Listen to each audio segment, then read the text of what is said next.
You are listening to the GAA Hour, brought to you by Sports Joe and Sure. 72-hour non-stop protection, tested to the limits. Sure, it won't let you down. Hello and welcome to the GAA Hour, brought to you by Sure 72-hour protection with me, Niall McIntyre. It was a festival of football at the weekend, arguably the most action-packed Gaelic football weekend of the year with 4 quarter-finals. Whether it lived up to it, I suppose that's what we're going to discuss today. And with me is my right-hand man, Lee Costello. And we have Alan Brogan as well, who has had a smile on his face all morning. So how's things, Alan? Good, yeah, good weekend for the Dubs. As I said, I'm not sure it was as a football fan last week, when the draws were made, there was like the excitement building all week. I'm not sure, as you say, it quite lived up to maybe what we expected, but as a Dub, we're happy enough this morning. We'll take that any day, a 12-point win against Mayo. He definitely will. I suppose it was, just looking at the weekend as a whole, like the draws were perfect, so evenly matched, and one-sided games really, apart from the Derry and Cork was tight enough, but apart from the Monaghan Armagh game, it was Tyrone disappointedly. Oh yeah, just desperate stuff, to be honest. It was disappointing because we teed it up and there was so much build up, but I suppose we had 2 great weekends of football with loads of action and drama, and 3 in a row may have just been a bit too much for the heart. Maybe that was it. It was like the Dublin of old, Alan, really, on Sunday. They're tight early on, rootless when they got the chances, and then kind of just took care of Mayo, got rid of them in the third quarter. Desi Farrell, he's urging people not to get carried away, but I suppose looking at that and how good they were yesterday, probably their best performance in a good few years, it's hard enough not to. Yeah, it is. And I think, to be fair to Desi, like over the last couple of years, probably an issue Dublin had was probably the strength of the bench. It wouldn't have been the same calibre as it maybe it was towards the end of the 6 in a row and stuff. So I think to see Kieran Kilkenny coming off the bench yesterday, to see Jack McCarthy coming off the bench, I think the lads, knowing that in the background that we have these lads to bring in is very comforting for the lads on the field, and maybe compared to Mayo, who certainly didn't have that strength coming off the bench when they needed it. But I think Dublin, like Mayo, were well in the match, and I watched it closely in the first half. It was a very entertaining game of football, maybe completely unlike some of the other ones. There was a lot of kick passing. Dublin probably kicked past them more than they have in any game in the last number of years. Mayo the same, so there was opportunity to deliver quick ball in, which is obviously very pleasing for the spectators. Makes it a much better watch maybe than what some of the other games were. But I think it hinged on kind of crucial moments. There's no doubt at half time Dublin decided to up the ante in the third quarter to see could Mayo stay with them. But I think the second goal, the mistake to let Paul Mannion get a toe on that ball, and it was finished very well by Cormac and Colin Pascal, to be fair. I could see Cormac coming in, and he likes a goal, Cormac, and see he's going to go for this himself, but he kind of slipped as he came to the keeper, and he nearly had to hand pass it across, and it was a great finish. But I'd say in his head he was lining up, I'm going to slide this in the bottom corner somewhere. But to be fair to the two of them, they finished very well. But that was kind of the real turning point. I think after that, I think there was a period of 20, maybe 24 minutes where, either side of half time, where Mayo didn't get a score, and at that level, that's just too long a period. Yeah, it was brilliant from Cormac Costello, the way the ball broke out to him. He flicked it up, chipped it up lovely, in such a tight space. I suppose the question marks over Dublin coming into it were, have they been road tested?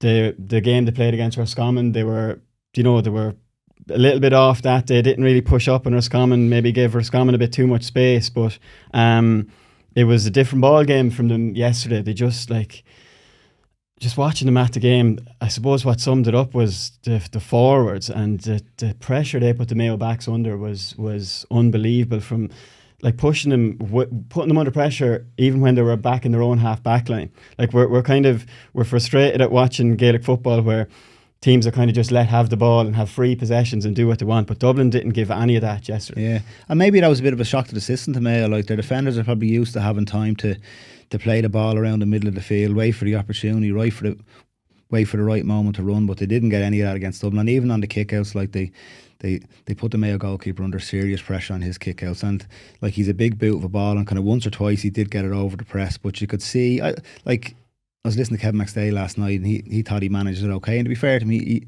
he probably did manage it okay, but Dublin made it really, really hard for them. They put under pressure on every kick out. Unlike the Dublin kick-outs where Mayo were trying to put pressure on, but Clucko was still getting every kick-out out. Like, I was in the Hogan stand, and he picked Brian Howard out with a couple left foot kick down into the corner. Brian Howard made a run and 3 or 4 times, and just like his ability to retain, Stephen Cluxton's ability to retain kick-outs is as we know, as good as what's out there, and that had a huge bearing on the match. Whereas on the other side, even though I thought Colin Reid did okay in his kickouts, he was under serious pressure every time he put the ball down. He was. It was like a blue wave coming up against him, and like you'd have felt sorry for him because there was no space and he just had to bomb it. Like he didn't really have another option.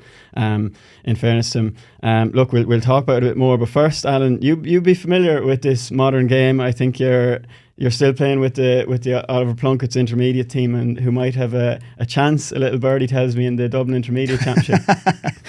I am still playing a little bit, yeah. I'm not sure about having a chance in the Intermediate Championship, but no, look, we're going okay. We're Division 4, which is not a bad standard in Dublin. I don't play every game. I kind of play when I'm available, but and in Division 4 there's a couple of teams there's probably 3 or 4 teams that it's actually their first team in Division 4, so they obviously take it quite seriously. They're looking to get promoted to Division 3, whereas probably Division 4 is probably the right level for our second team to try to get young lads through and stuff. But a few weeks ago we were playing against St Finian's out in Swords, if you know them, and I started on the bench, and I was actually a few minutes late for the match, and when I got there, one of the lads on the sideline said to me, that's Andy Mallon there, isn't it? He was wearing number 6, and he's completely shaven headed, probably gone a little bit bald, and I hadn't seen him in a few years, and I thought, I wouldn't think he's got like he's shaven headed yet, doesn't really look like him. So I went on about, but I started to see him play, and this fella, he was up and down, he was fit as anything, you know. So I said, yeah, maybe it is him. And after 5 minutes of the second half, I went on full forward. Andy was playing number 6, and as soon as I went into full forward, their coach was saying, Andy, go back on him. I was like, oh my God, I didn't sign up now for Andy Mallon to be marking me in an intermediate club match. So anyway, he came back on me, and I was him. Shook his hand, how are you, Andy? The game was in the melting pot at that stage. It was kind of tight enough. I think they were maybe a point up, but in the last 20 minutes he went up and he kicked 2 points in play from full back off me. So I'm happy enough when we're playing against lads that maybe haven't the inter-county experience, or like he's I don't know what age he is, 36, 37, but he could probably still be doing a job for Armagh, I'd say, that Nicky was in. So occasionally you meet lads like that, and they can be tough days, but no, I still enjoy it. That's the main thing. That's the modern game, isn't it? Full-backs bombing up the field. Yeah, well, certainly fellas like him, he was well able to get up and kick a score, but yeah, I suppose you see it a lot now. Yeah, maybe not at intermediate level all the time, because generally the full-backs aren't made for getting up to kick scores, but he was certainly well able. Definitely. So the 2 brothers are playing with you as well? Yeah, we played a game last week actually. Paul still plays. He's captain of the team actually. So and Bernard was out last week. He played his first game of the year last week. So we might get a few championship games on over the summer now. So we might get now 3-man full forward line, myself, Bernard and Paul at some stage. Yeah, sure. Paul will be as fit as ever after a stint on Dancing with the Stars. I would. He's in better nick than me and Bernard anyway. That's for sure. But I know he's decent now. To be fair, Paul's a big unit now. Yeah. So when he gets 1-on-1 with someone in there, he can be dangerous. Yeah. Yeah. God help intermediate cornerback that might be faced with Bernard Brogan.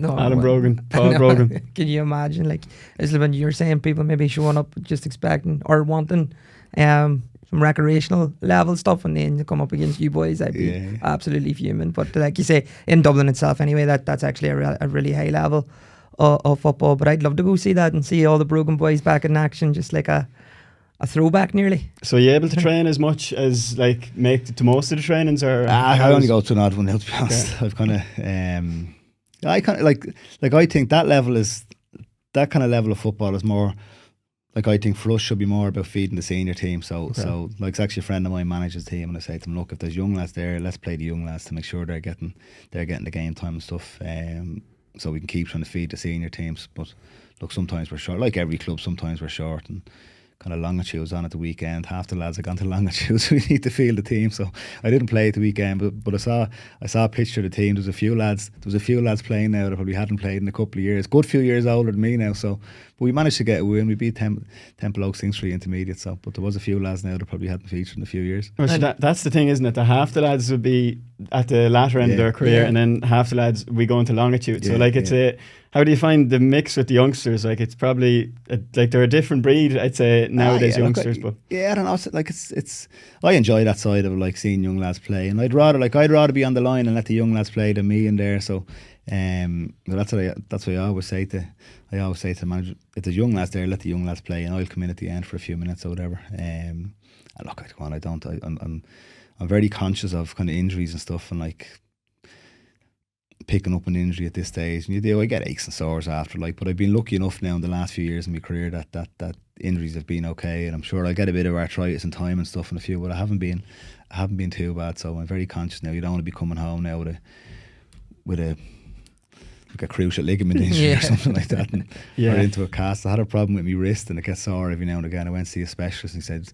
it probably needs to be operated on again. You'll be 3 months in a cast. I was like, God, I'll wait until it's nearly hanging off before I go back into a cast for 3 months. Yeah, but it's obviously a love for the club that keeps it going for you, because you're living out in Castleknock, and I suppose, as you said yourself there, trying to, sometimes you just have to fill the numbers, and it's the love of the club that keeps you coming back. Yeah, it is. And you know what, I still enjoy it. Like when I go out and play, like I still enjoy getting on the ball and giving a few passes and kind of kicking a few scores. Like the fitness probably isn't where it needs to be, but you get out and you try your best for the team and stuff. That's all you can do, isn't it? And is there any young lads coming through that we should keep an eye out for?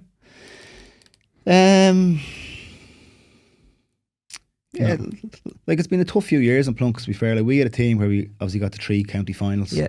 We lost the 3 of them, unfortunately.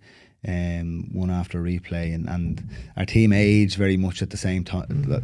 Like it was a very settled team for a long number of years, and then a few of us started to retire. So we dropped down to Division 2 a number of years ago. Now we're steady enough in Division 2, our senior team. It's and it's a small club, Plunkett's. Like even though it's probably well known because of the amount of like over the last number of years, we've been kind of lucky enough to have a good few lads on the Dublin squad or whatever. Like Ross McConnell was on it for a while.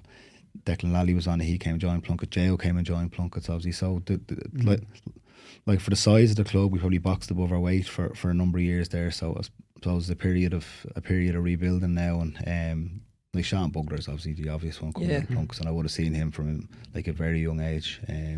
Was destined to make it, and I still think there's probably a bit more. He was probably quite enough yesterday. There's probably a bit more football in him as well. Like, but it's maybe his best really season so far. Yeah, but I think his first season he got an All-Star. He got an All-Star nomination.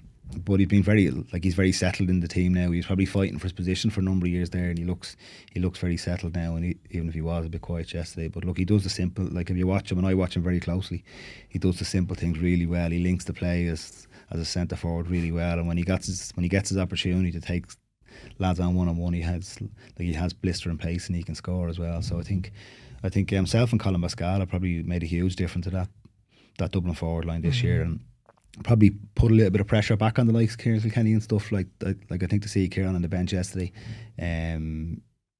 whilst we expected him to start, to see him there is obviously a sign that there's a bit of strength and depth there now, and lads are having to fight for their place, and you can be sure Kieran now, not starting yesterday would have hurt him, so he'd be chomping at the bit now for the next, still probably have a rest for a few days and do 2 or 3 sessions maybe of an A's versus B's match next week. So that'd be interesting now, because that competition for places is there.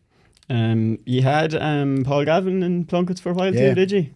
Yeah, he came. It was nearly like the last throw of the dice. We were trying to get that championship across the line, and he joined for a couple of years. We actually got knocked out by Castleknock in the quarterfinals that year.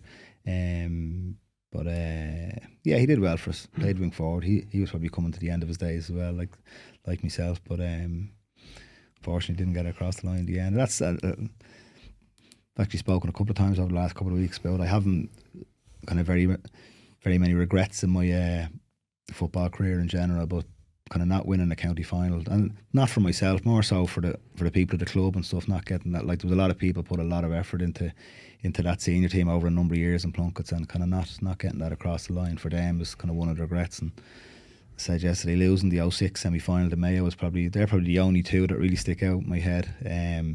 And again, not for myself in 06, but more so for that group of players that had kind of come together under Tommy Lyons, and then managed by Pillar Caffrey, like it was a very kind of close knit, tight group or team or whatever. So I think kind of that team not getting to an All Ireland final. Now we mightn't have won it, but I think not getting an opportunity to play in the final for Pillar, his management team, and that group of players is another regret I have. What a game that was, though. Like, and I was marching up to the hill and stuff, wasn't it? Magic, yeah. That was brilliant, yeah. That was the Mayo came down to our end, yeah. People always ask me if that affected, but we actually started that game really well. I think we went 4 or 5 points up, so it definitely wasn't what happened before the game that beat us. It was probably kind of more so in the last, a bit of naivety, maybe a bit of kind of thinking we had the job done, 7 up with 20 to go. You would expect to have the job done, but you know, kind of like Mayo, you can never write them off in any game, and just got caught in the hop by obviously a great score by Kieran MacDonald at the end, if you remember. It was class. I think Andy Moran got a goal as well to get them back into it, I think. That was disappointing. Just on the county final losses, like there was 3 in the space of 6 or 7 years. Obviously really tough, and they were tight ones as well. Wasn't the last one only a point against Vincent's? And you know, like you obviously, when you look at your career, people think about the All Ireland wins and all the great wins you had with Dublin, but like I say, a lot of people can probably empathise with the struggle too. And Plunkett's never won the Dublin Senior Championship. So like I said, like it's a very small club out in the Navan Road. Like hasn't a big catchment area. Like our catchment area really only spreads from say the kind of top of the Navan Road, where St Bridget starts, and we're down as far as the Garda Station in Cabra. So it's a very small area. So for Stephen playing 3 county finals is probably an achievement in itself. But yeah, like the Vincent's one is probably, like Vincent's I think were after coming off the back of their All Ireland win, I think, or maybe it was the year before, and they were probably a better team than us that year, even though it was only a point or two, and we got a goal. I got a goal towards the end of it to maybe put a little bit of respectability on it. But the other 2, we played Bridget's in 2000, obviously local rivalry, in 2011 after winning the All Ireland. So they were, like, they'll make excuses. We probably had a bit of a hangover from the All Ireland win, and maybe we probably didn't get it together as well as we should have coming into that game. And Bridges cost. Look, they were a good team as well. They were kind of in their prime at that stage as well. Had won a county final in 03, I think so. Beat us 10-8 in a kind of dour enough game. And in 2008, Kilmacud bet us after a replay. We were winning the first game very well. I think Johnny McGee came on and got 2 goals, and they kind of levelled it up. So we had opportunities at both, and that was probably the one. Like we were very strong that year, kind of really in our prime, and maybe just didn't believe that we, like, small club against Kilmacud. Maybe when it came to the crunch, didn't believe that we could beat them. But kind of looking back now, that was definitely one that got away. Yeah. 08, and if we had won that one, who knows? Like we still had a good 5 or 6 years ahead of us. Who knows what might have happened? But it was. Were you ever? Was your father ever manager in any of those? Did you ever play under him? No, we never. No, he managed Paul's team underage, but he never managed at that level. He did manage a senior team in Plunks before we started to play, but not when we were playing now. So, Mick Galvin actually managed the Mick Galvin, who's involved now with Desi's backroom teams. He managed us for 4 or 5 years, from about 09 to he was in charge when Bridges beat us. So it was a good setup. Like we were well organised, but just fortunately couldn't get it across the line. Yeah. There you go. You move on from that, will we? Yeah, we'll move on from that. Let's go back to Dublin-Mayo. yeah, I think we will. We'll go straight into the Dublin-Mayo game, and I suppose, look, there was only 1 point in it at half time, but I suppose at that time Dublin were, they were turning the screw a small bit. Niall Scully had hit the post. You kind of felt the Jordan Flynn goal might, that it was ruled out that might affect Mayo. There was a breeze there, and at half time you would have been a small bit worried for Mayo, but the worries were definitely confirmed straight away in the second half, really, because there was Dublin got 1-3 without reply in the first 5 minutes of the second half. Yeah, I mean, at half time I thought Mayo were maybe slightly the better team, but they went in a point down. And it was just about how they were going to respond to it, and that was sort of my thinking watching the game. But it was Dublin who really turned it on. I wanted to ask Alan, actually, because I think my thinking before the match was I've just put a lot of emphasis and I put a lot of importance on Division 1 teams. I think, and especially for like a Dublin, because they're always going to walk Leinster, and then so to play Division 2 all season, then Leinster Championship, and then I think Roscommon's the only Division 1 team they played all year. I just thought, like, if you're never going to get that match intensity and stuff. But I'm obviously overthinking it. It isn't maybe as important as we think it is. Yeah, like it's like it's hard to know. And Dublin have been a little or have looked a little bit inconsistent, but then they probably haven't been really challenged yet in the last 4 or 5 games. And I saw them against Sligo in the last game in the group stage, and they obviously bet Sligo well, but I thought just looking at them, I thought they moved it really, really well. Like in that game, they had 4 or 5 fisted points, which could easily have been on another day, could have been goals. And I think they maybe took the foot off the gas a little bit. I think Conor Callaghan in particular, if you watch him, he never, like, he's ruthless against the top teams when he gets in and goal. But if Dublin are winning well against a perceived lesser opposition, he generally tends to just give the fist pass over the goal. He doesn't look to me like he likes to rub it in and really, really hammer teams, which is an admirable trait, I think, because that game was well over. He fisted a couple of points, but yeah, like at half time yesterday, I was a bit the same. I was kind of a little bit worried, but I was thinking about it beforehand, and even if you look at the Kerry Tyrone match, so I had that game pitched very close. I had the Mayo Dublin match pitched very close, but after the Kerry Tyrone match, when I actually thought about it, so they've known of the quality of David Clifford. I'm not even sure if they have somebody the quality of Paddy Clifford, even though Myler did a decent job on him, they did a good old battle. So Kerry individually have better players than Tyrone at the moment, there's no doubt about it. I thought the other mistake Tyrone made was not having Colin McShane, and I'm not sure was he carrying a knock or stuff, but just his presence, and you could see when he went in, he just attracts defenders to him because he's so dangerous. And I think with the Tyrone forward line, especially with the Cannibals, maybe lighter, quicker footballers, having a fella like him in there just to support them as a foil or whatever, I think would have been a much better option for Tyrone. Unfortunately, when he went in, the game was over when Colin McShane went in, even though he did quite well. But when I thought about that game after, I thought there's a chance here that Dublin could beat Mayo well. If they perform, there's a chance they could beat them well, because I thought Dublin had the better individual players, have the better forwards and stuff, and there was a little bit of inexperience in the Mayo full back line, and I thought that came, like I thought they were under pressure, especially when they came under pressure towards the end of the first half, start of the second half. I thought the Mayo full back line was under a lot of pressure. I thought Cormac Costello, I think, was on Pádraig O'Hare, and he definitely looked under pressure against him. So it was a tough day for the Mayo full back line. As I said, there was a lot of space to kick into and stuff. So I thought that kind of played right into Dublin's hands. And I think the benches then obviously made a big difference too. Having Kieran Kenny and Jack to come off the bench compared to what Mayo had, I think was poles apart. And that ultimately told, even though by the time Kieran came in, the game was probably close to put to bed at that stage anyway. Yeah, well, you could see it in the first 5 minutes of the second half that the Mayo backs were under savage pressure. Colin Reap was under savage pressure with every kick out he was hitting. Dublin had all avenues closed off, so he had to go long, really. One thing I wanted to ask you, Alan, is like there's been a lot of talk this year that, you know, forwards, that they have to be able to work as hard as backs, and it even, you could see it in the way Monaghan were picking their team earlier in the year, that Jack McCarron mightn't start. There was one day Jack McCarron and Conor McManus didn't start. The one thing that stands out with Dublin is that they're all so equal in how they defend. Really, is everyone defends with the same like intensity and aggression. There's no like soft touch. Say McManus might be considered that way with Monaghan as a defender, that the lads will get away with him. Everyone seems to work equally hard in that Dublin forward line, and you know, it's Mayo just couldn't deal with it, I suppose. Yeah, I think like there's a couple of instances of that over the last few years. Like if you look at Paul Mannion now, obviously he's known as an exceptional scorer, very accurate and stuff, but my kind of abiding memories of Paul Mannion is his tackles back, some of his interceptions back in the full back line, the way he tackles, the way he forces dispossessions, and he's nearly as well known for that now as he is for any of his forward play.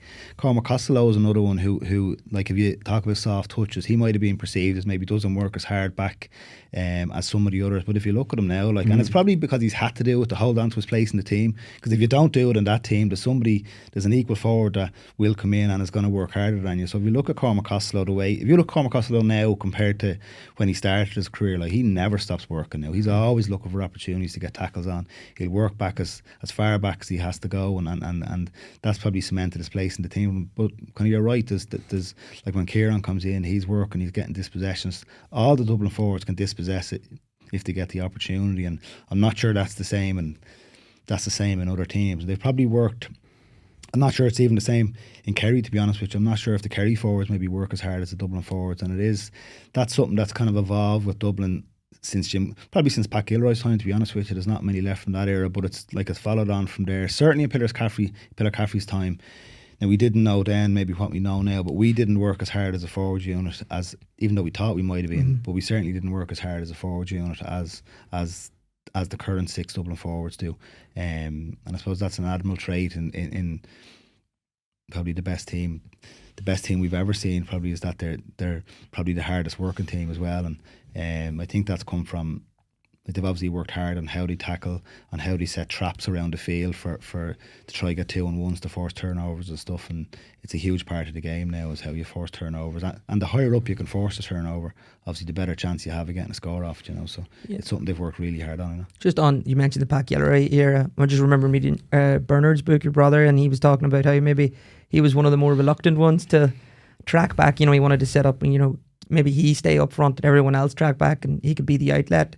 As such, do you remember that time? What eventually won him over? Because then Bernard became one of the best. He could strip the ball off a lot of defenders and create chances. Well, I think Pat used Bernard as a bit of a, I don't know, what would you call it? He said sacrificial lamb. Sacrificial lamb. That's the words I'm That's the looking words for, he said himself. So.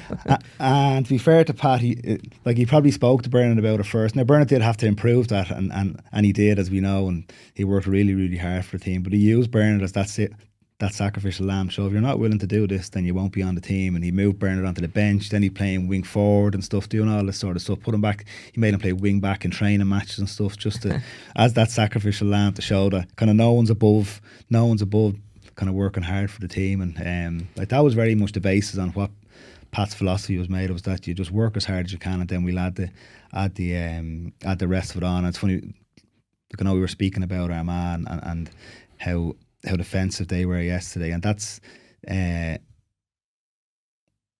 McGinney's 7 years at that, and I understand you get your defensive structure right first, but the forward play, Pat moved his forward play on after 12 months of focusing on defence. 6 backs stay back. So in his first year in the National League, the wing backs weren't allowed to attack. The 6 backs just stayed back in their 6th position. So we had a solid base at the back, and then that obviously evolved over time. And the next year we started to work a bit more on the forward play, having wing backs attacking and stuff. But the whole philosophy was based on having a solid foundation at the back and stopping the other team scoring. And then obviously, it evolved from that. We weren't as defensive the following year, but in Pat's first year, if people look back, it was 14 behind the ball and he just stopped the other team scoring. And certainly in league matches and stuff, that was all we worked on. There wasn't even talk of forward play. It was just get that foundation right from the back. And I think that's kind of evolved over the last 10 or 12 years, but it's still ingrained in lads' minds that you get your defensive duties right first, and whatever happens after that is a bonus. Was it hard to get used to that, Alan? Say when you started out, you were probably this scoring forward, and you probably think, I'm scoring, and working hard isn't probably your number one facet in the game. And even when you mentioned about Bernard there playing wing back in training games, it was when did that change kind of come in, and was it hard for scoring forwards to get used to that initially? Yeah, it probably was, but I think at that stage we'd have done anything to maybe try and even get to an All-Ireland final. I'd lost 4 semi-finals, but I think the real turning point was, so Pat came in 09, and he kind of followed on from what Pillar Caffrey had been doing. We were very close under Pillar Caffrey. Obviously lost a couple of semi-finals, but Pat kind of followed on in that vein, playing a similar style of football with kind of some similar personnel, 1 or 2 changes. But the loss against Kerry in 09, really, he ripped up the playbook after that, and we just went back to, right, let's not even talk about forward play. We're just going to get our defensive structure right at the start of 2010, and 6 backs stayed back with the 2 midfielders, and it was up to the half forwards be back. It was up to the 4 forwards to get the scores and just make sure you get enough scores to win us the match. So if you look back at the scores, our scoring rate probably went way down, but what we conceded went way down as well, and that formed the basis going forward. But I think I knew things had to change. Obviously, I'd lost 4 semi-finals, and whilst we'd be involved in great attacking games, we weren't winning the big games. The better teams were the likes of especially Tyrone, probably the Kerrys were tactically better than us, so we knew we had to improve that, and that's that was probably the biggest thing that Pat brought to me. Definitely.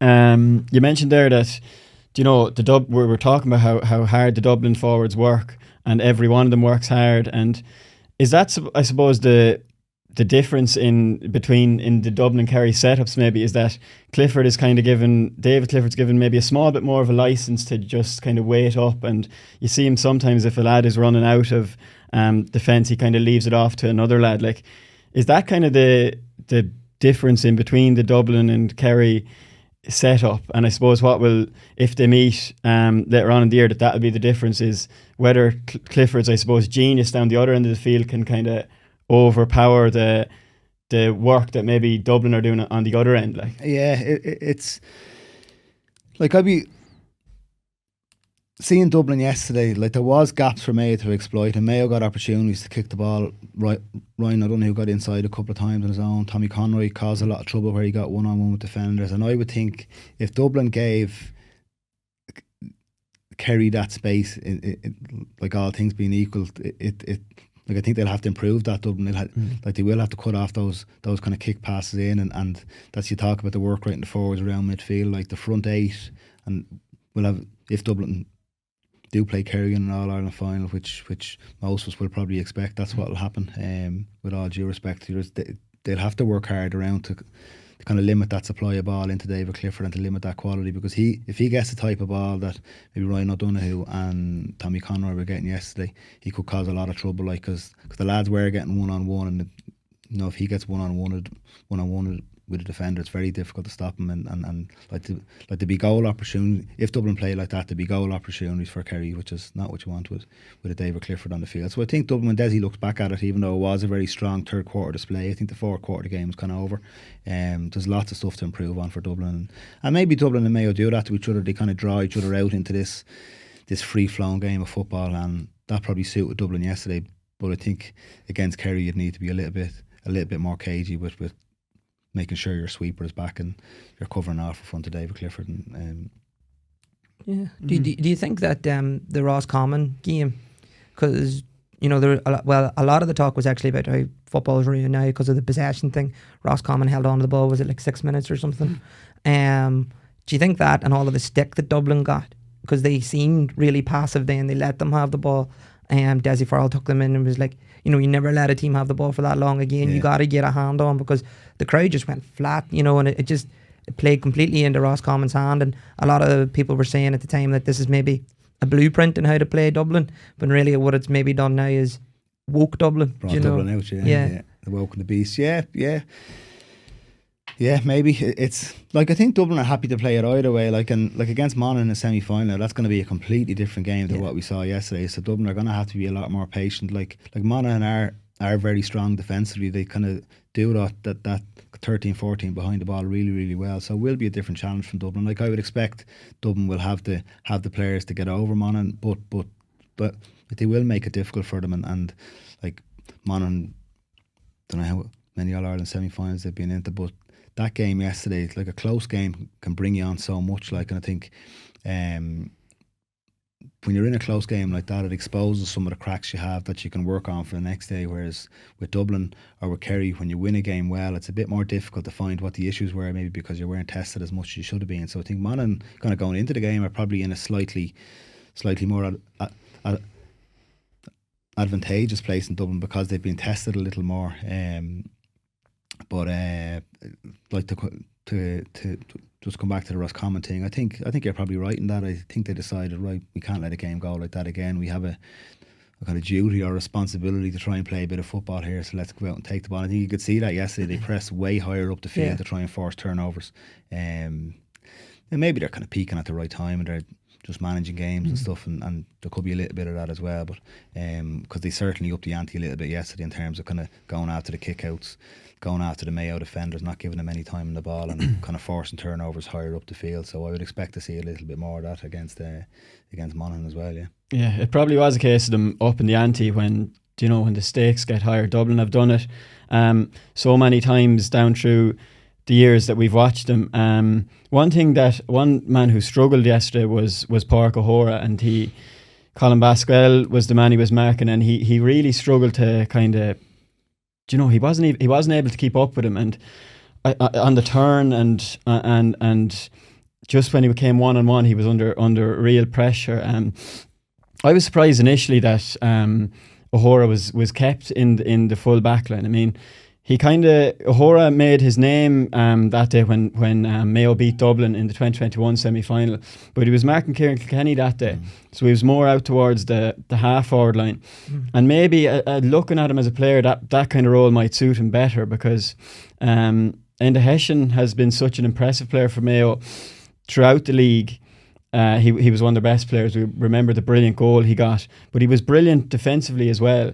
And he was brought on after 32 minutes yesterday, but it could have been like the way, but O'Hora just didn't seem to have the pace for Baskel, and that was probably a mistake from the start for Mayo. It probably was. I may be wrong. I think he was actually marking Costello at the start, and then got moved on till and then that obviously didn't work out either. It was just having one of them days, to be fair. He was sick last week, in fairness, to miss the match, so that could be a thing. But I take your point as well, that like he was marking Kieran Kilkenny that other day, and a little bit maybe a deeper role suits him, because he's sort of like he commits to tackles. You're always seeing him every time there's a goal chance run. He's always one of the ones, like, he'll put his head where you wouldn't put your boot, and he'll dive in. But sometimes when you're so near goal and you're defending that way with 100% commitment, you leave gaps in players like Costello and Pascal. They can expose them. I don't want to blame too much on him for sure, but it was definitely an off day for O'Hara, and a day you'd want to forget.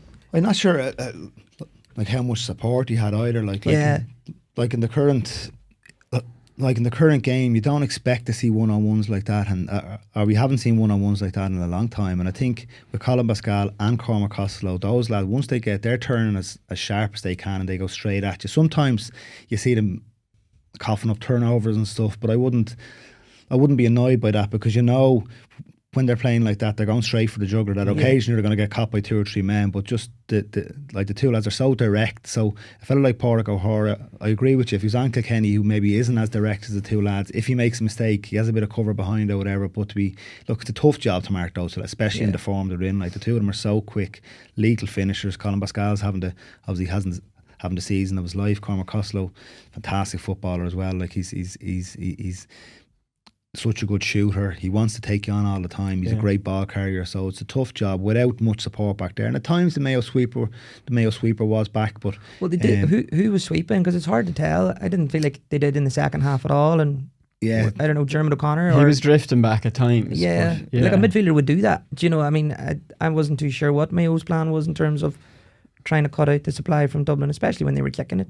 Yeah, it was man on man for a lot. I was watching a lot of it, and as the play was building from the Dublin full back line, you could see the Dublin forwards were coming together. They were nearly lined up straight. The Mayo defenders were with them, and then as it got to the half back line or towards midfield, the Dublin forwards were breaking left and right. And I thought that kind of gave opportunity for like Fenton and James McCarthy to give kick passes in, and we haven't seen that from Dublin in a long time, because most teams set up so defensively they don't get that opportunity. So I'd say it was a game Dublin really enjoyed. They could kind of get back to playing football the way they want to, but I think they're so experienced now that, kind of depending on how a team's set up with them, they can change the way they play very quickly. So if Mayo had a lot of men back, Dublin are happy to hold on to the ball and try and punch holes with kind of late runners and hand passes and stuff, or if there's space to kick. You can see Fenton and James McCarthy, they want to kick. The first thing they want to do is they want to kick the ball in, and for the likes of Cormac Costello and Colin Pascal, that's the game they want. The ball coming in quick where they can take the men on one-on-one, and look, it paid dividends yesterday. The two of them were excellent.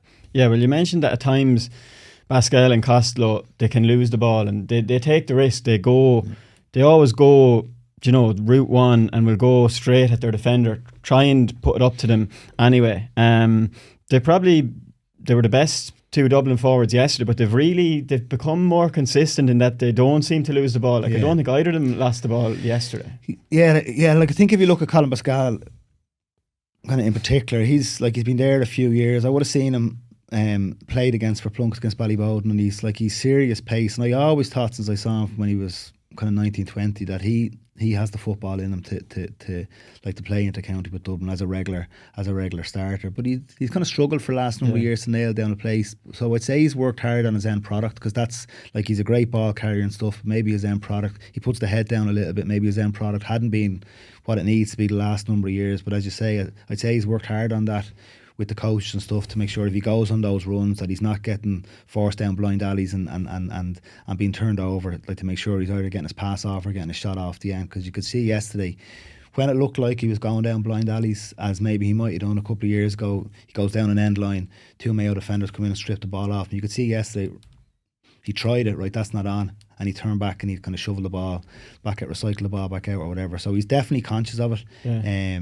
But like, you don't want to take that out of guys, because that's what makes them exciting, that's what makes them special, that ability to carry the ball and take defenders on and make defenders commit themselves. And like, to be fair to him, his finish for the goal, like the first goal was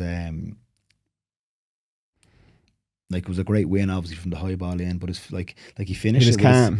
He finished it with his instep. It looked like he kind of blasted it and he miscued it a little bit, went in anyway. But when I watched that last night, like, he finished that with his instep into the corner. Like, it was a beautiful finish, to be fair to him. So it just shows how far he's come in terms of his end product, because that's, I think, the one bit that was missing for him over the last few years, and he seems to have found that now. And he's on like he's 5-14, I think, in the championship. Yeah, he's top scorer from play. Like, that's remarkable scoring. Yeah. Like, I was actually just thinking coming in, like 2002, Ray Cosgrove got 623. You're probably too young to remember that, but he got 623 that championship, and the country was raving about him. And I say there was a few frees in that, but Colin Pascal's now at 5-14 from play or whatever it is. Like, it's serious scoring in what's a much more defensive game now than it was a number of years ago. So it's been a great season for him. He's I'd say he's happy with himself this morning. And I'd say, like, he's just unlucky too that he's always had to compete with this unbelievable Dublin forward line to get a place, and he probably wasn't even doing a lot wrong. Yeah, no, he's fought hard for it. Like, he's had to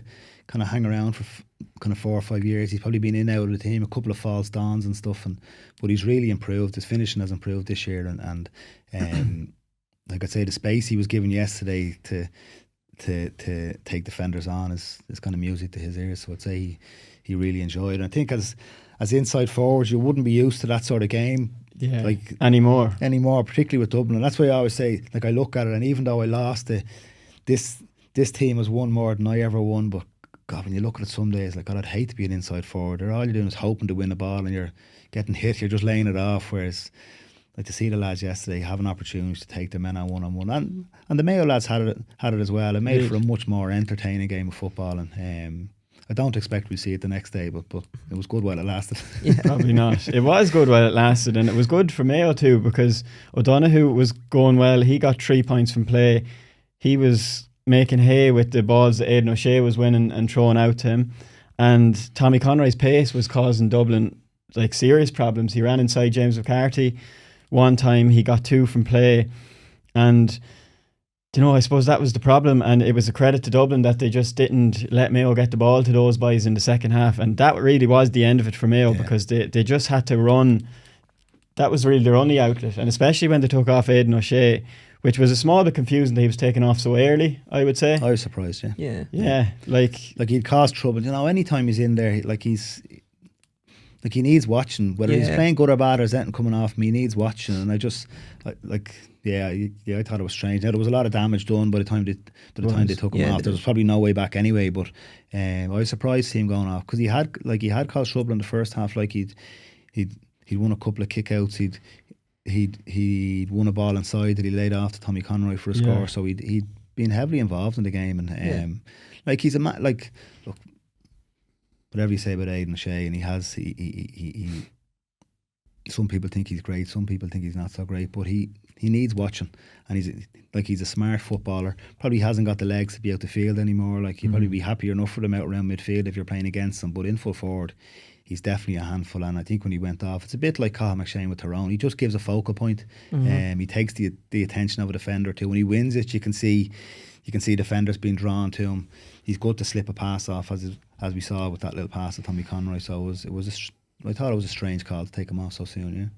One man I wanted to ask you about was James McCarthy, and like, he's as fit as ever, and so many times in the second half he just took off, and he's faster than most lads on the pitch, and nobody can get close to him. You would have been there when he came in 2010, Alan, so like, did you know straight away that this lad was something special? Yeah, well, he came in towards the middle of 2010, like, he was probably 3 stone lighter than what he is now. He's put a bit of bulk on, so he's a different footballer now than he was then. But you could see like he just has that aggression. He has that bit between the teeth. He's never beaten, and you could see he gets.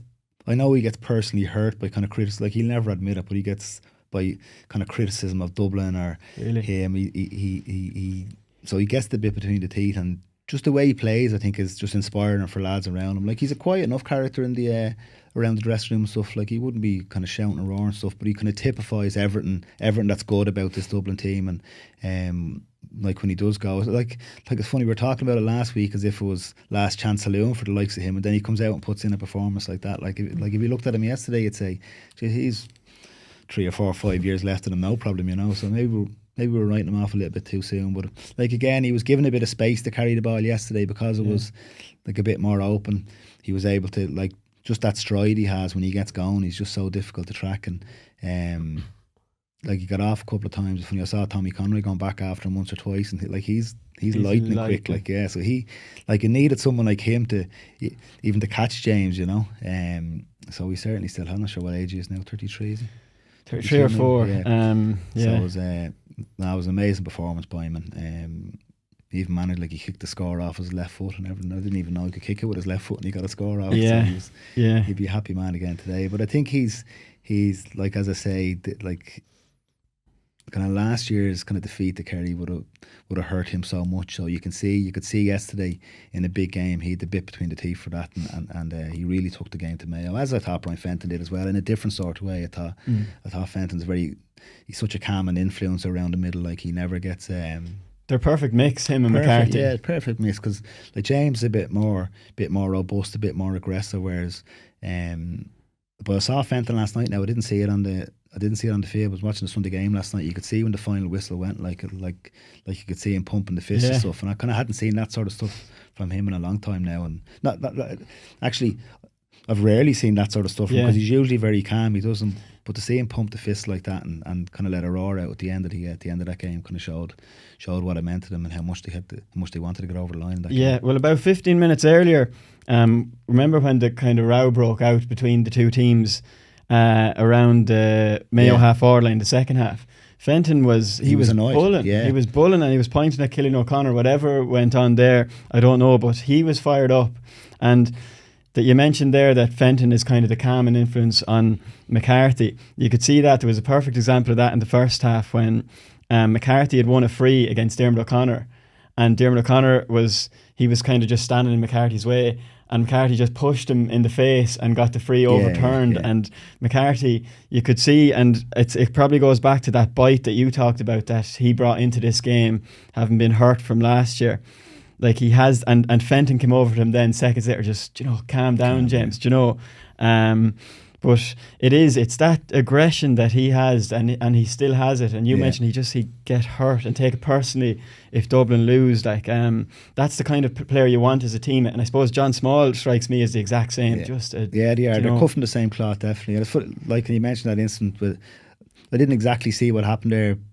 But I could see Fenton pointing at Cillian O'Connor. But to be fair to Cillian O'Connor, like he's probably in the latter stages of his football career now. But he's that same sort of player. Like he wants to get involved in everything. And I'd say that's what was wrong with Fenton. He came in. Cillian O'Connor kind of came in from nowhere and might have blown that situation up. But that's what it's a big day in Croke Park. That's what you want from your team. And like, I think if there's a criticism maybe of some of the Mayo forwards now, like they maybe don't have that same bite that a Cillian O'Connor would have. Like he would be involved. He's involved in everything while still performing, but he's like, he doesn't take a backward step from anything, and that's an admirable trait as well. And I think some of the other, like obviously the likes of Ryan O'Donoghue, Tommy Conroy, they have talent, but I'm kind of yet to see the same bite from them maybe that the likes of Cillian O'Connor has had over the last kind of 10 or 12 years. So that's certainly something I think the Mayo forwards need to develop, Yeah, isn't that what you want though? A teammate who's he's going to take the fight to the other lads, and he's not going to step back from anything. And I know sometimes it can boil over, but like it gets you fired up as well when you see your teammate, whether it's James McCarthy or Cillian O'Connor, John Small, horsing into lads and not stepping back from anything. No, that's it. Yeah, and I thought actually Dermot O'Connor was nearly the best at trying to grab the game at the scruff of the neck, because even when it was gone, he was so direct and he was trying to make things happen. He took a goal chance there was never really a goal chance, but he was just so desperate, to keep going. And I found him very admirable to watch, and it was maybe a sort of different way he was trying to take it, with his actual game in the way that he was playing. But no, absolutely, because you're getting beat on the scoreline, it can be a little bit embarrassing, and of course it teeters on getting frustrated and getting and crossing that line. But you absolutely want to show that we're not here to be pushed around. Enough's enough. And I definitely would feel a lot better of having a teammate like Gillian O'Connor coming in and starting a few rows when I roll about on the floor. Would them players, Alan, would they be like that in training, like James McCarthy and John Small, having this kind of raw aggression? Yeah, it would come out like kind of depended on the context of the training game or the drill and stuff like. But when it got into the trenches and training and stuff, those two lads definitely they wouldn't stand back from anything. And I would imagine Cillian O'Connor is the set, like he's driving the standard in the Mayo train, and yet and you need that, because when you go into battle against the likes of the Tyrones, the Mayos, the Kerrys or whatever, that's what's going to happen. You're going to be challenged physically and mentally, and if you're not prepared to front up to it, you'll be found out pretty quickly. So and I think that's what the likes of James and John Small and stuff, and I think Conor O'Callaghan in a different sort of way as well, like Conor O'Callaghan, a bit calmer maybe. He's a bit calmer than the boys, but he's never pushed around either. And if he's asked a question of physically, he'll respond in his own composed way, So I think him in there is he kind of leads that forward line very well as well. And they like the lads know they won't be pushed around when he's in there, because he's a bit smaller than the boys, but he's strong as an ox. Yeah, and Lee Gannon is a new one on the same kind of cut from the same cloth, really, because I noticed this just after half time. Diarmuid O'Connor obviously started the second half. He went to wing forward and was kind of walking around by the sideline, as a lot of wing forwards do, kind of just to open the pitch up. And I could see Lee Gannon, he was about 5 or 10 yards in from the line, and he was just there kind of pointing at Diarmuid O'Connor like, come into me, like, are you scared of me or what? Like, so but he likes a bit of mind games. That's good old-fashioned cornerback mind games. Definitely. He's robust in the same sort of way, like. Absolutely. And then another example, well, I've mentioned Dublin over the years, obviously Philly McMahon, and I'd heard an interview from him recently where he brought up your name.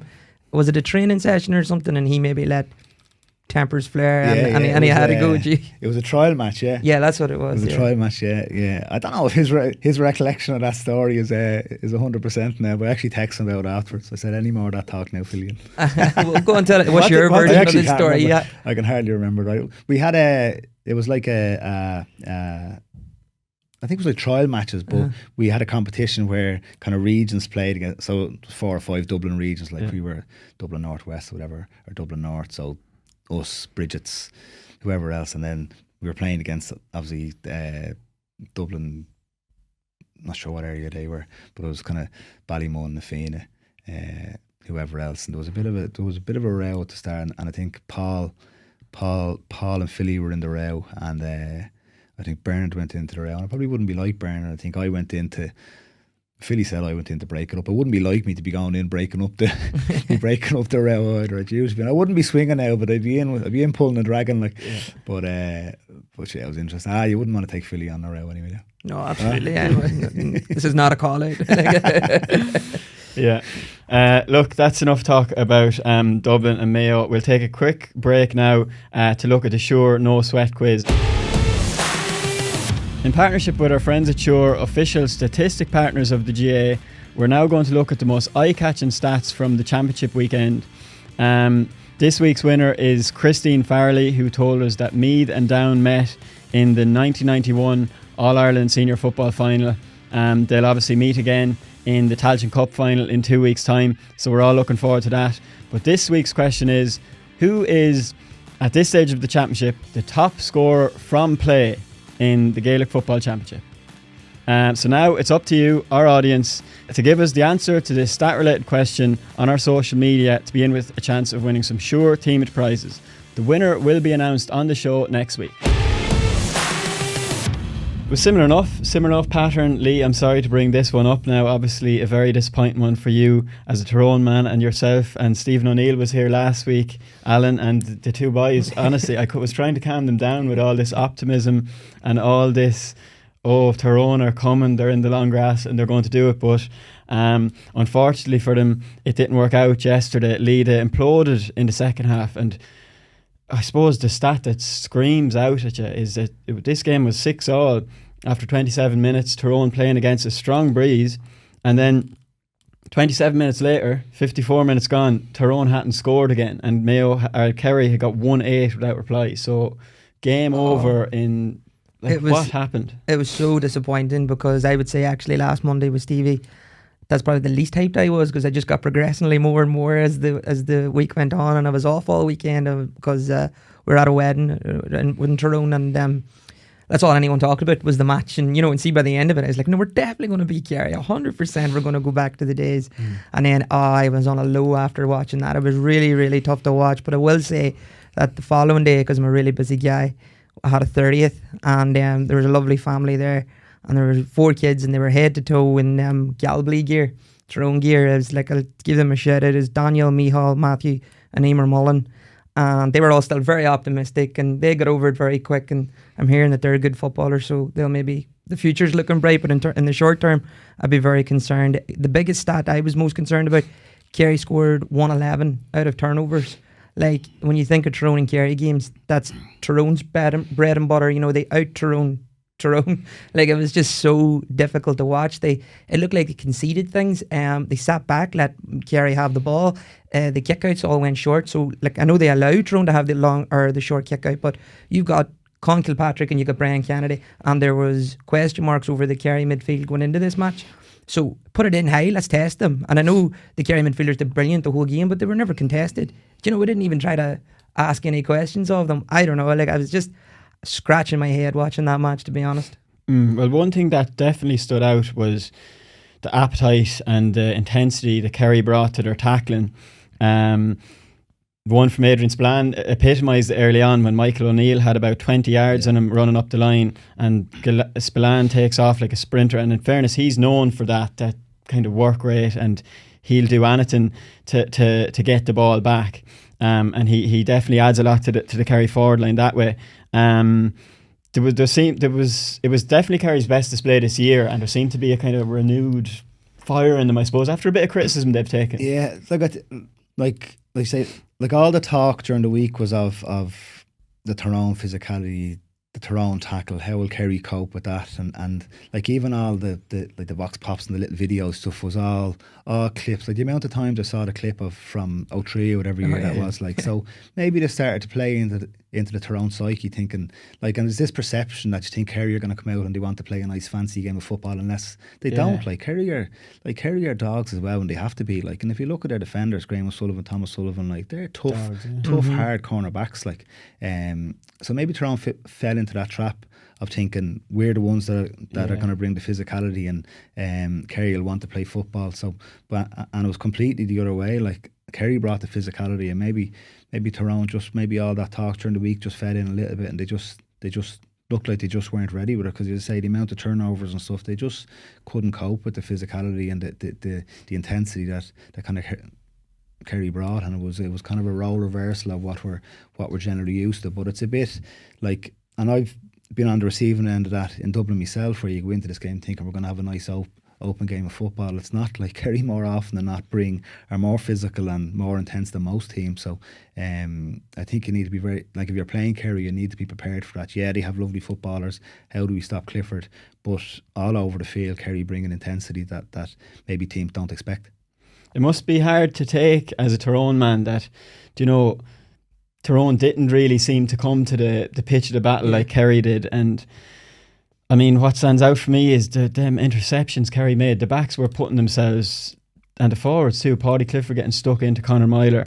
The backs were making interceptions that you wouldn't have, like, they weren't favourites to win these balls. You'd have memories of Gavin White sprinting out of defence, and he's just an unbelievable player, and Tyrone just couldn't get near him when he was running out of defence. But Tyrone just seemed, and maybe there was warnings about this earlier in the year, that they were a small bit passive.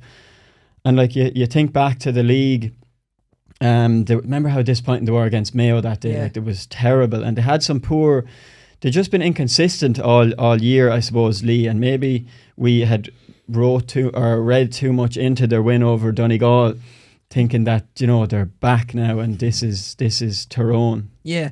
I don't think at any point of this year I thought Tyrone were back, in terms of they were that you would know Tyrone to be, but I was really, really excited about the full forward line. You know, the Canavans, McCurry, Matty Donnelly, and what they could do. I can't remember the last time like Tyrone had a forward line with that sort of quality.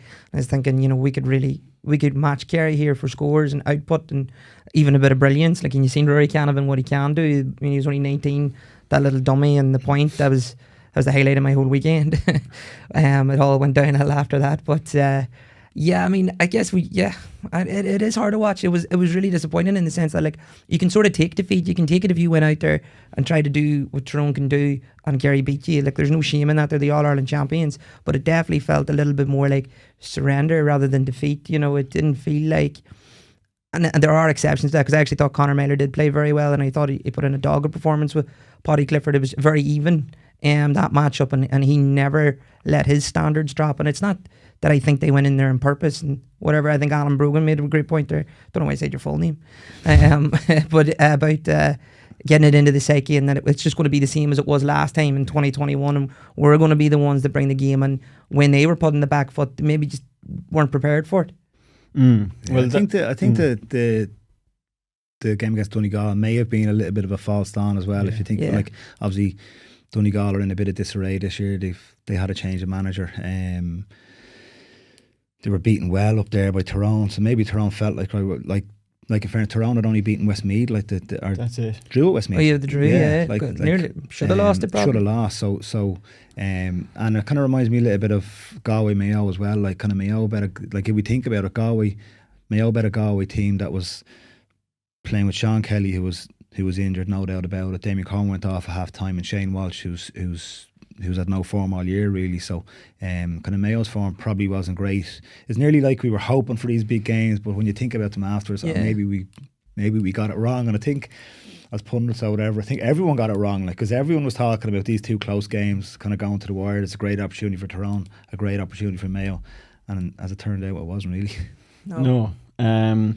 It definitely wasn't, Lee, and I suppose it's disappointing because you can't really pin the blame on any certain moment. Or like Roy Canavan coming off was a bit surprising, I thought, considering how well, like, he looked lively and had got 2 points. But you know, Kerry they were miles on top. Jack O'Connor had a bit of fun afterwards. He was referencing all the talk that Tyrone had the better midfield, and he said, even though the word is out there, all the Yera is out there, that we don't have a midfield, but we have great faith in the two lads, and Dermot O'Connor and Jack Barry. Obviously Dermot O'Connor had a brilliant game, and that the skill he showed for that goal was brilliant. The way he stepped up and was able to step one lad and straight back in without losing his composure. That would be great for his confidence coming into it. One thing, I suppose, Tyrone hit a lot of kick-outs short, so they didn't really test the Kerry midfielders in the air. So that was probably a confusing thing for Tyrone, considering the big men that they have there in midfield, Kilpatrick and Brian Kennedy. But they would sometimes put them into full forward, because we've got a small full forward lane. Matty Donnelly actually drifts out. Colin Kilpatrick will go in, Brian Kennedy will go in, and every now and again, but you know, they'll rotate. They won't like be over reliant on it, and they just didn't do it at all. I think they put one in and Jack Barry won it, I think, and it was like was that the end of the first half, was it? Yeah, it was right at the end, it was like real big respect. Even then, I think it was Peter Hart that dropped short, but still, the fact that Patrick was there. Like, I thought it was a big moment in the game. Like, here's, like, they've put one of the midfielders in, here's a long kick going in, which we hadn't seen a huge amount of. And Jack Barry won it. I was like, it was nearly like you expect something to come off that, because they put the big full forward in. But I agree with you. That's like Matty Donnelly plays a kind of a roving full forward role. Like, he's not a real focal point in the way a Colin McShane can be, who'll stay deep and will wait for the pass. And I thought they missed that, as I said at the start, particularly with the smaller lads around, the likes of McCurry, the likes of the two Canavans. They need a foil in there that can win a dirty ball, or even knock the dirty ball down to them, that they can play off. And I thought they really missed that. They were living off scraps, really, to be honest with you. Even though you could, like, there's no doubt you can see their talent, and like, Croke Park is made for them. And I think, like, on another day we'll obviously see much better performance from the two lads, and the two Canavans and McCurry. I'd say McCurry would be disappointed with kind of how he performed. He's obviously around a few years, and I'd imagine this was a big game from him. I think you could see the bit of frustration in him as well. Like, that you see he had a little dig towards the end, and then it showed him like a close up of him, and he's kind of puffing the cheeks out. You could see how disappointed he was. So it's tough. It's tough for Tyrone, but they learn a lot from him as well, especially the younger guys. Yeah, they'll have to lick their wounds now for the winter, Lee. So best luck with that. I'll not say a word the rest of the podcast now. We'll move on to Armagh and Monaghan, which was the closest game of the weekend. I suppose that was probably, you could have predicted that really. With Armagh playing, it's always very tight, and another penalty shootout for them to lose. So definitely devastating for them that way. But listen, as we have to start this match talking about this match, talking about Conor McManus, the coolest man in Croke Park, 36 years of age, came on and made so many huge plays. Won the free straight away after getting cleaned out of it. And scored an absolute boomer of a free. But I suppose the biggest play he made was in the dying seconds of the game. Rian O'Neill had got that point, and it looks like the Armagh winner, and you think this is it now. Monaghan win the free. I'd say the one tactic that they would have had was, we're going to get this ball to Conor McManus, and he even said it he was interviewed on GAA Go afterwards, and he was like, do you know, I suppose I have that bit of experience, and I wouldn't have been looking for that ball maybe 10 years ago as a player, but even the composure he showed just to hold on to that ball, knowing that the foul was coming. Maybe Armagh were silly, but yeah, I thought Armagh were a bit naive in how they defended. Like, there was no doubt they were going to look for Conor McManus, and he came on the loop and he got 1-on-1 with Brogan.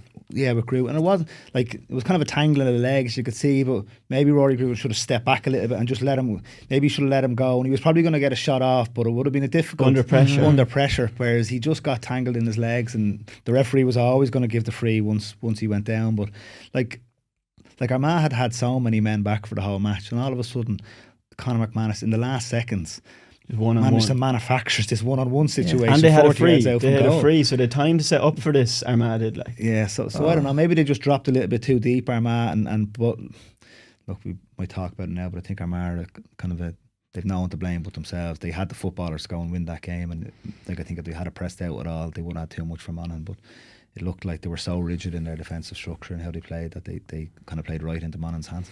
Well, that's the way they've been all year. Their games are always very tight, and this, I suppose, summed it up in that from the first minute to the 90th minute, neither of the teams led by more than 2 points. So it was a score. It was basically a chess match the whole way up. That Armagh, you were disappointed with the way they set up for the game, Alan? Yeah, I think that, like, when I look at it, like, I could see how this, like, every time they lost the ball, they'd all come back and like inside the 45, and like, I even thought where they defended was too deep. Like it gave opportunities. Like, they kind of set up this kind of ring around the outside of the D, but it gave opportunity for Monaghan. We saw Conor McCarthy got their first score from outside where their press zone was. Like, they need, even the way they played, I thought they needed to be an extra 5 or 10 yards out so that they could stop those long range shots. But even aside from that, I thought, like, I understand if they're playing against Dublin or against Kerry and you need to park the bus for a while to stay in a game or whatever. But I think you need to have, at some stage, you need to show a bit of faith in your players. Say, okay, look, we can go and we can play a game of football with Monaghan. We have better players. We think we can beat them. But they never tried to press Monaghan at all. They never pushed up really at all. And if they got a point ahead, as you say, it was nearly like, right, we're a point ahead. You try and get an equaliser, and we'll defend until you get an equaliser, and then we'll try and go get one ahead again. And both teams were like that. And like, it's a bit disappointing. And look, I have a great time for Kieran McGeeney. Played with him international rules, and he's a great GAA man, knows his football, there's no doubt about it. They have Kieran Donaghy there as well, but why not just go for the juggler? This is not, like, many regrets are they going to have now today, thinking if we'd have done it a different way, we'd be in an All-Ireland semi-final today, and it's disappointing. Do you think as well, as like you sort of mentioned, that like Tyrone maybe took too much from the Donegal game in that win? Armagh, maybe that win over Galway, as massive as it was and as big as it was for them, it more just cemented that actually we are doing this the right way. Do you know, like, the win, and even that came down to Shane Walsh missing a free at the end. Otherwise, that would have been a draw. So they maybe read too much into it. But I don't know why.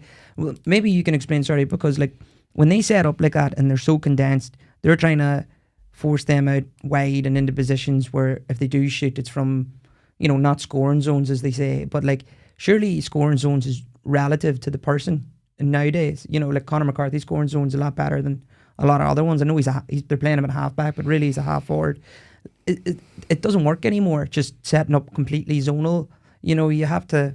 No, that's I don't that's when I thought where they positioned themselves was wrong, because it gave Conor McCarthy the opportunity to shoot. Whereas if they'd have pushed out under 5 or 10 yards, he probably would have been a bit too far out to take the shot on. So then you have to come into the tackle, try and beat a man, or kind of try and get a runner off to try and force an opportunity. So it was. I didn't even think they even did it that well, to be honest with you, when they set up defensively. Yeah. But I don't think they should have been playing like that. Like, I understand going defensively, but I think they had the footballers with Rian O'Neill, to get more scores, like 14 points for the forwards that Armagh have to score 14 points in however long the game, the extra time was, whatever, 190 minutes or whatever, is a terrible return for the standard of forward they have. And it's like, if I was Rian O'Neill or somebody on my forwards, I'd be thinking, God, this is a bit frustrating now, being forced to play like this so rigidly, with what's on the line there, a chance of an All-Ireland semi-final. They would have had a crack at the Dubs and Croke Park in an All-Ireland semi-final. I'd say they'll have lots of regrets. Even not starting Conor Turbett, that was like a statement right from the start. Like, he's an out-and-out forward, but they decided to leave him on the bench, and that was just sort of telling you from the start what way they were going to play. Yeah. Well, one moment that just summed it up for me was 54 minutes gone.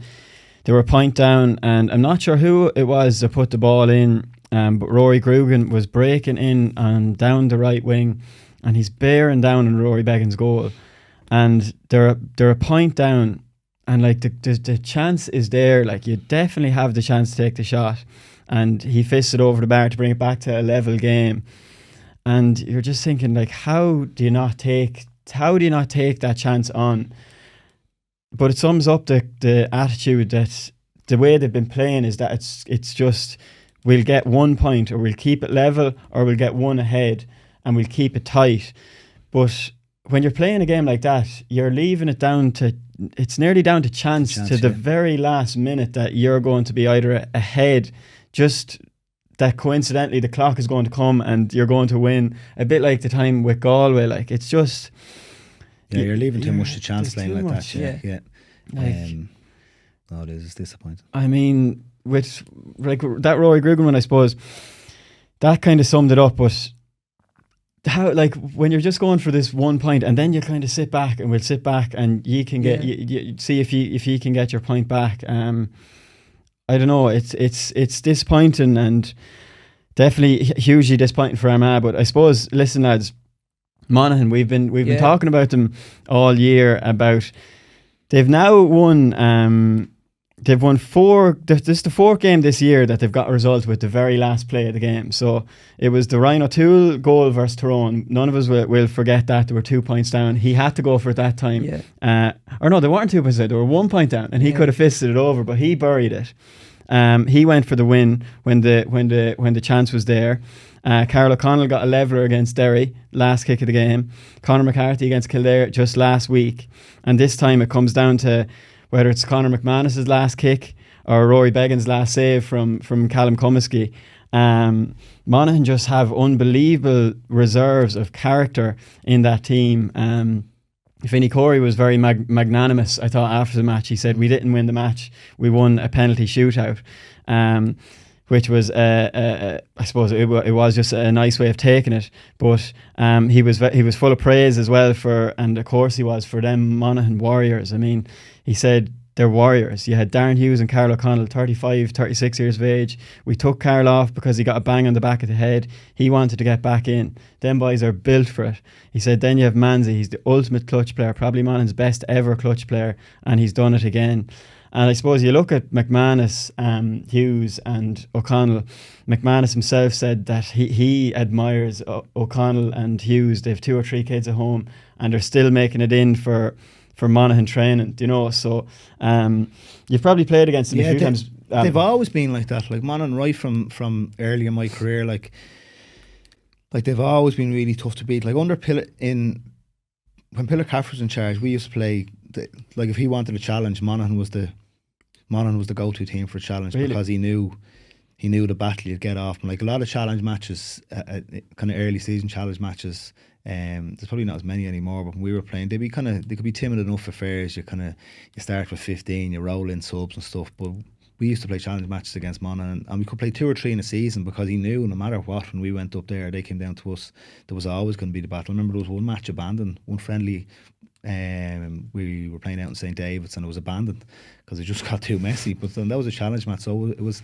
So they always bring that to the table, whether it's challenge matches or whether it's league games or whether it's our Ireland quarterfinals in Croke Park. You know what you're going to get with them, and that's like it was a dangerous game that Armagh played, because Monaghan are going to stick with. If you leave them in the game, they'll stick with you. They'll keep going. They'll find an opportunity. And he said they have players like Conor McManus that if there's one or two in it, he can come in and he's like, there's only a few players in the country could come into a game like Conor McManus did and make that sort of impact, like between landing his frees, winning the frees, getting the score he kicked from play. Like it was, like I just said, it was a brilliant performance. So if you leave them in the game, they're that sticky that they will that they could catch it. And kind of yesterday they did, but like I said, they've always had that kind of tradition. They're always up for the fight, they're always up for the battle, and yesterday they came out on top because of it. Yeah, well, they'd have had that belief, wouldn't they? Even just looking at last week, beating Kildare in such a tight game, beating Tyrone earlier in the year in such a tight game. When it came down to it, whether it was the end of the 70 minutes or the end of the 90 minutes, when you get into that winning habit, I'd say, Alan, winning tight games, you probably don't think you're going to lose. No, you don't, and you know how to create the opportunity as well, I think, and they're kind of well used to being in those sort of games. So you could see, like, they never panicked even when they went to score down at the end. It looked like time was up. It looked like Armagh were defending with so many men back that just they'll never even create an opportunity here. But they had that composure to play it around, wait for Conor McManus to come on the loop and kind of one sidestep, and he was through. So it was. Yeah, no, you're right. Whilst they're always up for the battle and stuff, they do show remarkable composure, I suppose. The composure in that, the kind of dying seconds of games, to be able to manufacture scores and manufacture opportunities to get themselves wins or draws. So they're not completely reliant as well on the older guard. Obviously, they're massive, but like Gary Mohan's a young lad and he scored 3 points from play. He was up and down. He took his penalty, his second one well.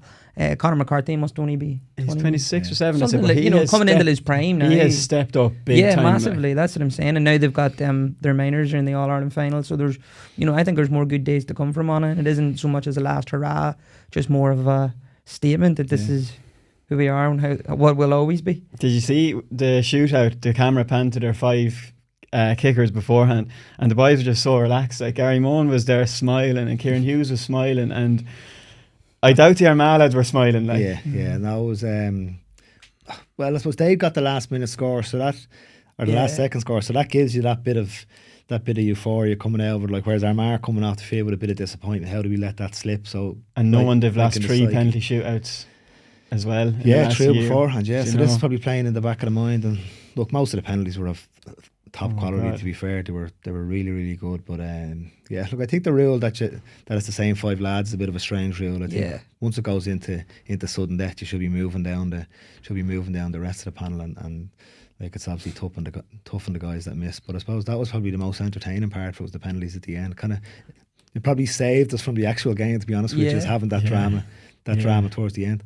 Yeah, I did not expect them Monaghan lads to miss. Like, just looking at Conor McManus, he was never going to miss penalty. Kieran Hughes, his penalties were probably the best of them. He shaved the post. His second one was absolutely perfect. Like,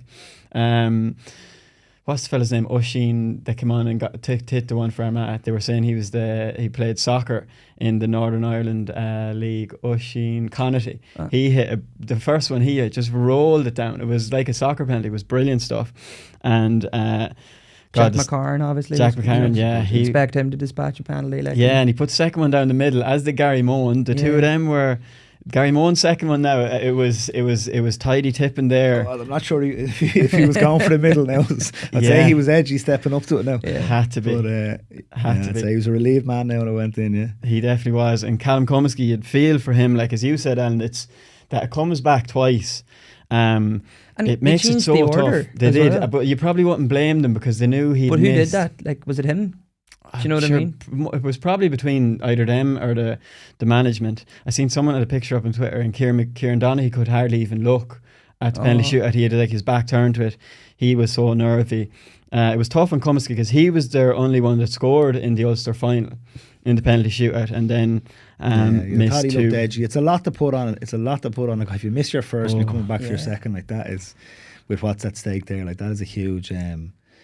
That's a lot to put on somebody. That's why that's a rule that should probably be looked at. If it goes to sudden death, let it go It's down strange. to the team, because it is strange. Yeah. It is strange. And poor Kieran McGeeney after the game, like he was barely able to talk. Like he had the cap on, and I was reading reports that said you could barely hear him from a few yards away. He just said, that's sport, and sport is cruel.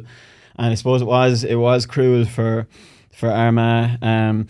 Monaghan take the win, and they're through to an All-Ireland semi-final against Dublin, and it's definitely going to be, Dublin you'd expect would have too much class for them, but they'll turn it into a battle, Alan, that's for sure. Just we've one more game to talk about, is the Derry-Cork game. Derry won by 4 points, probably went along expected lines. It was... You thought maybe before half-time, when Cork got their little surge, came from 6-2 down and got back to 6-5, you're thinking back to their win over Roscommon, and you're thinking, Cork, are they coming again? But it was a credit to Derry that they kind of banished those hopes fairly instantly, in that they scored the first 4 points of the second half. And I know Cork did get a goal, but Derry gobbled them up within 54 seconds. They went down and got the other goal. So... Cork, like they were thereabouts early on, will probably rue some early wides that they had. Yeah. No, I felt for Cork now, because they did fight hard to get back into the game, and Maguire got the goal. He's been in some form for a fullback, modern game as we talk about. And he gave it a big celebration and give it a lift, and even watching game, he blew kisses to the crowd. I know, It was brilliant. You don't see that too often anymore. Yeah. No, it was brilliant. Because even watching it, you got a bit flat, just because it was a bit dull, and then for about 54 seconds, and then it was Doherty got the goal down the other end. And what a finish it was, to be fair. Class. It was brilliant, but that just sort of killed the game again. I was like, all right, okay, we're just back to where we were. Wasn't that some finish from Rory Maguire? Yeah, it was a great finish, to be fair. Yeah, like he was going full belt as well. Yeah, no slowing down. Even to see the keeper off his line, like it was a beautiful finish. But I think Cork were probably, and when they look back at it, like a team learns a lot along the way. Like it was just a bit naive to concede a goal so quick after. Like next time, or next year, if we concede a goal, just batten down the hatches for a couple of minutes, and let's make sure we stay in the game, because it was nearly like he'd come from full back or the half back line or whatever. He'd done the bit of a celebration, and you might think of it, but those celebrations take it out of you. Like when you come back, next thing you're gasping for breath after there's so much emotion, so much adrenaline, and then you have to stop and play again, and all of a sudden you're knackered. We actually stopped it. Like even Colin Pascal's goal yesterday, like that was as his second goal. I think he kind of came out with the hands out. That was as much of a celebration I've seen from a Dublin player after a goal in a long time. Like, and remember with Jim Gavin, we under Pat Gilroy first, actually when Pillar was in charge, we were fond of an now celebration, but when Pat got involved, it was like, lads, stop that nonsense. Once you get a goal, get back out and get back into the full forward line. You're looking to shut down the short kick out, whereas Cork probably might have overdone it a little bit, and then they just weren't set up right for when Derry attacked them quick off the kick out, but they learned from that. But as you said, the game kind of went the way we'd expect. Kind of Cork never really got close enough to really think that they were, bar obviously that goal, but they never really got close enough to for me to really feel like, right, there might be an upset in the cards here. But in saying that, I think Cork will be happy enough for how the year panned out, like from where they've come from to where they finished up this year to and kind of like they forced Derry to play, they forced Derry to come out and win the game, certainly put them under a bit of pressure. Probably not having Brian Hurley on the field from the start, probably might be coming back from injuries or whatever. Like a team like Cork, they need the marquee forward like him on the field, even if he's not scoring, just the attention, the distraction and the attention that he demands off opposition defenders, is they just don't have anyone of that calibre, so they probably missed him on the field to play. But I think it's a positive year from Cork, and I would have expected Derry to be in the semi-final. Was that tough to hold the celebration back? Would you even give a wag of the finger? You'd have to give a little wag so Pat Gilroy didn't see you doing it. Hide it on this side of your body. I remember back in 2002, like we when Ray Cosgrave scored the 6 goals, like if you watch back that on YouTube, like he had a celebration for every, I think at one stage he shot a few bow and arrows into the top of the Cusack stand and stuff, so it was great stuff. But it's I was good to see it, like, and look at Colin Pascal, like to get 2 goals in an All-Ireland quarter-final, that's something to be celebrating, especially the second one probably killed the game, so I wouldn't begrudge him now celebration back out. But there's no doubt it does, like if you get caught up in the euphoria of that moment in a big game, as you can see yesterday, you can get caught, and Cork unfortunately paid the ultimate price kind of Derry were experienced enough and could move the ball at that pace because they hadn't created much up to that, and all of a sudden Cork just took the eye off the ball for a second, and kind of Derry were through for the goal, and that was probably game over then once they conceded so soon after their own goal. Yeah, so it was actually told to you, like, cut out that celebrations. That's yeah, but it wasn't so. Yeah, it kind of was. Yeah, but it wasn't so much cut out celebration. It was more to get back into that you're set up. Switch like, on quickly, like at that time the short kickouts were starting. So if you turned your back for a second, like if you turned your back on Stephen Clough or any of the goalies now, like as soon as that ball's in the net, but the goalkeeper's out and the play is gone again. So if you're doing the elbow and arrows into the top of the Cusack stand, like yeah. I think Cossie went round the goal at one stage as well. He got, was it against maybe against Donegal, and he went round the back. It was a Hill 16 goal around the back, like, and into the hill. Like, should the ball be out and up the other end of the field if you're at that? Do you think it should be like soccer? They should do like give it time. a throw in again. Yeah, that'd be good. That'd allow fellas celebrate. Yeah. And then you have to set up again. Although they'll set up all different. You could be over into the corner flag and everything. Then, we'd bring it doing the old bowling alley. Cleaning the shoe. I'd love to see that. Yeah. It's a good call, actually. Yeah, after the goal, we have to have a 30-second break to allow for the celebration.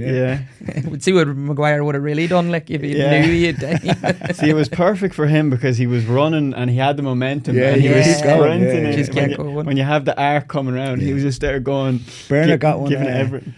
His first goal against Laois, it was 2005 maybe. He got I think Conal Keane. I might have slipped him a hand pass and he got in and he finished right in the corner, but he was going full bend towards the hill. So as soon as he kicked it, he still had that momentum that he could keep going on the arc around. He came back out around the Cusack stand, and he was playing wing forward at the time, and he got back to his position like, and straight away he's down on the hunker trying to get his breath back. It wasn't the run; it was the celebration that knocked the stuffing out of him.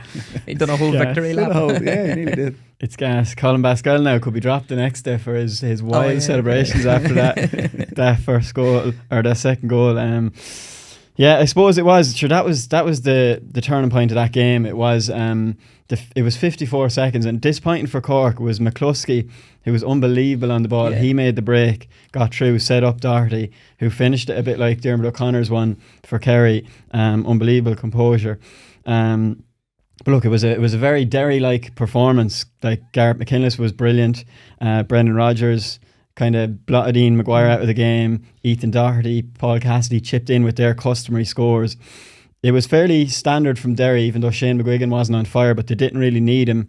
And from a Cork perspective, as Alan said, they won't be too disappointed with the year. Maybe disappointed with how the last 15 minutes petered out after that Rory Maguire goal. But, you know, they've had a positive year and have definitely upped the ante a small bit. So, look, it's hurling next weekend, but we're back in 2 weeks, and there's only 4 left standing now. So Dublin, Monaghan, Kerry, Derry, and the Tailteann Cup final, Meath and Down in 2 weeks' time. A lot to look forward to, and we're definitely looking forward to them. So look, thanks a million to Alan for coming in, thanks to Lee, and thanks to our sponsors, Sure, 72-hour protection today, and we'll be back next week. You've been listening to the GAA Hour, brought to you by Sports Joe and Sure. 72-hour non-stop protection, tested to the limits. Sure, it won't let you down.